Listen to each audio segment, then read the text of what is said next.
Assalomu alaykum qadrdonlar. Mana bugun soxnamizga ikkita kir mashina olib kelishgan ekan.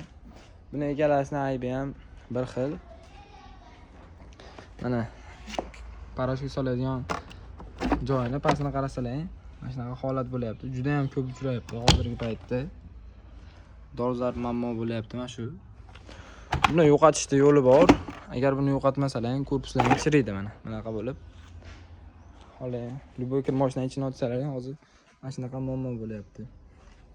Buni yo'qotishda yo'li uydagi suv nasoslarini, ya'ni davleniyalar, suvni davleniyasini oshirib beradigan nasosni jichcha davleniyasini pasaytirib qo'yish kerak.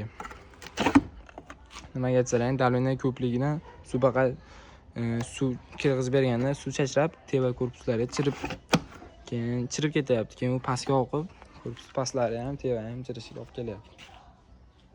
Shu suv nasosini pasaytirib qo'ysalar, shuna muammo bo'lmaydi. Sog' bo'linglar, salomat bo'ling.